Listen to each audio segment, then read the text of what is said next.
কোনো ধরনের মব জাস্টিসকে প্রশ্রয় দেবে না আইন শৃঙ্খলা বাহিনী।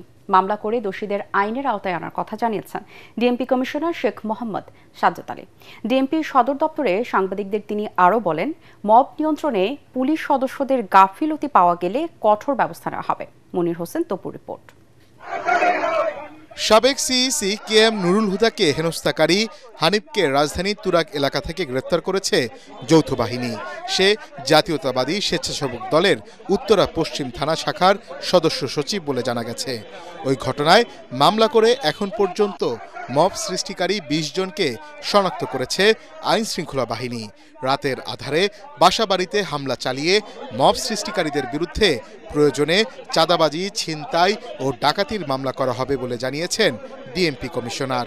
আমরা মব জাস্টিস অ্যালাউ করতেছি না, আমরা অনেক মামলাও নিয়ে নিছি। ইভেন আমরা গ্রেভিয়ার্ড সেকশনে মামলা নিচ্ছি, ছিনতাইয়ের মামলা বা রোবারির মামলা বা ডাকাতির ধরনের মামলাও আমরা নিয়ে নিচ্ছি। ইভেন আমার অফিসাররাও ১-২টি ক্ষেত্রে সঠিক সিদ্ধান্ত না নেওয়ার কারণে আমি তাদেরকে সাসপেন্ড করছি।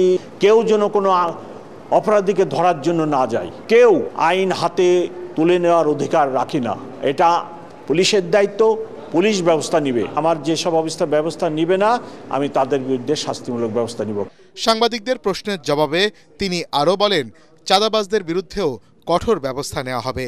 ভুক্তভোগীদের আতঙ্কগ্রস্ত না হয়ে অভিযোগ দেওয়ার অনুরোধ জানান তিনি। না, আমরা অভিযোগ পেলেই ব্যবস্থা নিচ্ছি। মোহাম্মদপুরে আপনারা খবর নিয়ে দেখেন, এটা আদাবর থানায় আমরা দেখেন আমরা মামলা নিচ্ছি, আমরা মামলা নিয়ে অ্যারেস্ট করছি, অভিযান চালাইছি। এরকম কোনো ঘটনা থাকলে আপনারা জানাবেন, আমি ব্যবস্থা নেব। বলেন, দাবি আদায়ে সড়ক অবরোধ করা যাবে না। আন্দোলনের নামে কেউ যাতে জনভোগান্তি সৃষ্টি করতে না পারে তা নিশ্চিতে রাজনৈতিক দলগুলোর সাথে আলোচনার উদ্যোগ নেওয়ার কথাও জানান ডিএমপি কমিশনার। আমি সকল পলিটিক্যাল পার্টির এই নেতৃবৃন্দকেও আমার অফিসে, তাদের প্রতিনিধিকে আমার অফিসে দাওয়াত দিব। মনির হোসেন তপু, এটিএন বাংলা, ঢাকা।